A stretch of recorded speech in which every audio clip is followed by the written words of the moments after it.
네, 안녕하세요. 저는 문화기술 PD를 맡고 있고요. 지금 지식재산위원회 이제 4기, 5기째 전문위원으로 활동하고 있는 곽재도라고 합니다. 일단 이제 지식재산의 가장 중요한 점은 이제 두 가지 정도로 말씀드릴 수 있을 텐데요. 첫 번째는 이제 제가 창작한 것들 또는 제가 만들어낸 것들에 대해서 법적인 보호를 받을 수 있다 하는 겁니다. 굉장히 가치에 대한 인정을 법적으로 받을 수 있기 때문에 그 점이 가장 중요한 점이겠죠. 두 번째는 이렇게 보호받은 이제 권리를 가지고서 비즈니스에 충분히 활용할 수 있다 하는 점일 겁니다. 무슨 말씀이냐면 저희가 이제 사업을 이제 뭐 여러 가지 스타트업들도 시작하시는 분도 많을 텐데 이제 비즈니스를 시작할 때 투자를 받기 위한 가장 큰 질문 중에 두 가지가 정말 성공할 수 있느냐 하는 거에 대한 답변을 해야 되고, 그러면 두 번째는 정말 독창적인 거냐, 가장 유니크한 것들을 지금 보호받고 있느냐 하는 질문일 텐데, 두 번째 질문을 풀어가는 가장 좋은 방법이 지식재산입니다. 그래서 지식재산이 이 두 가지 측면에서는 굉장히 중요하다고 생각하고 있습니다.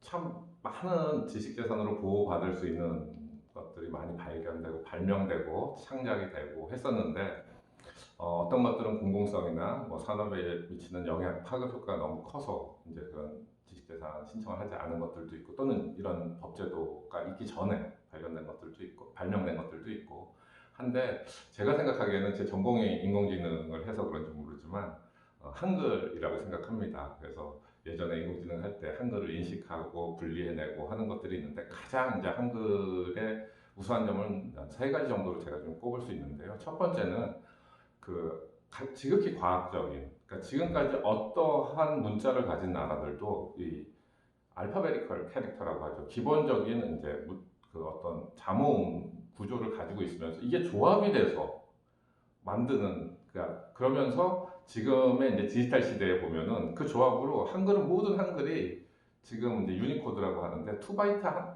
안에서 모든 것들이 전송이 가능합니다. 그러니까 지극히 디지털 시대를 미리 예측한 그런 지극히 과학적인, 그리고 그러면서 조합이 가능한 그런 글자고요. 두 번째는 어떠한 문자들도요, 음성을 듣고서 즉시 표기로 바꿀 수 있는 글자가 없습니다. 한글은 자모음이 정확하게 음에 매칭이 되어 있어요. 그래서 사운드에 이렇게 매칭이 되어 있기 때문에 음을 듣고 표시할 수 있는 거의 전 세계에서 가장 유일한, 그래서 쉽게 배울 수 있는 그런 장점이 있고, 마지막에 표기에 대한 방법입니다.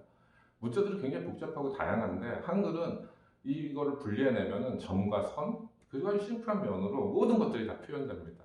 굉장히 아름다움에, 디자인적인 아름다움에 더해서 표기가 쉬운 이러한 글자는 아마 전 세계에 한글이 유일하지 않을까라고 생각을 하고요. 제가 이제 언어 인식을 하면서도 이렇게 한글처럼 지극히 과학적이면서 표기가 쉬운 이런 문자는 없었던 것 같습니다. 그래서 저는 한글이 제일 이제 훌륭한, 물론 많은 것들도 있지만 저 개인적으로는 한글이 가장 훌륭한 발명품이 아닌가라고 생각합니다. 제가 이제 활동을 많이 하다 보니까 예전에 미국에 있을 때 나사랑도 근무를 하고, 또 개인적으로 이제 실리콘밸리에서 스타트업도 해보고, 또 대기업에도 근무해보고, 그다음에 이제 한국에 와서도 대기업 근무를 하다 보니까 개인적으로 좀 국제 특허는 많이 확보를 하고 있습니다. 그래서 한 60여 건 정도 되는데, 이제 대부분의 특허들의 내용들을 보면은 저는 이제 요즘 이제 특허 트렌드도 좀 그렇습니다. 이제 뭐라 그러죠? 증거라 그러나 에비던스가 클리어하다고 표현을 하는데, 특허들이 이제 이거는 내 특허에 침해됐어 이런 걸 한눈에 알 수 있는 그런 특허들이 많은데, 그런 것들이 이제 대부분 UI 특허들이고요. 제가 갖고 있는 것도 UI에 관한 특허들이 많습니다. 그래서 가장 대표적인 게 이제 삼성이랑 애플이랑 최근에 이제 그 소송을 했었던, 아시지만 이제 스마트폰 용량도 커지고 하니까 데이터들이 많아지니까 쭉 스크롤했을 때 맨 마지막에 이게 마지막입니다 하고 시각적으로 알려주는 그 바운싱 되는 그런 것들을 알려주는 게 이제 가장 대표적인 UI 특허입니다. 주로 이제 그런 특허들을 제가 좀 이제 표출형이라든지 표현형에 관한 그런 특허들을 좀 많이 확보하고 있습니다.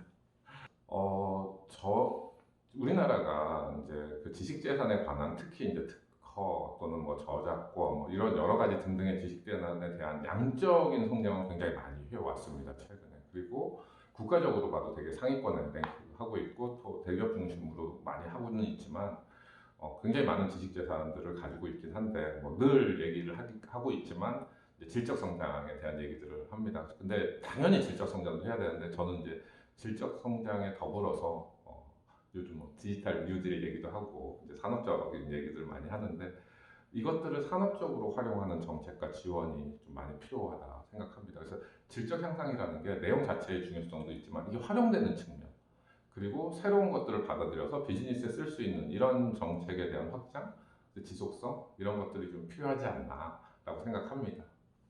당연히 지식재산은 저의 미래 자산이고 미래 먹거리죠. 그건 당연한 것 같습니다. 그런 이유가 이제 앞에서도 잠깐 설명했지만 지식재산이 제가 어떤 비즈니스를 하거나 또는 어떤 일을 할 때 있어서 뭐 창업이라든지 사업이라든지 이 법적으로 보호받는 것들을 가지고서 새로운 것들을 제안하고 또 대답할 때 가장 큰 재료가 되는 것 같습니다. 그래서 당연히 이 지식재산은 제가 살아가는 데 있어 가장 큰 밑거름이고 밑바탕이 될 것 같습니다.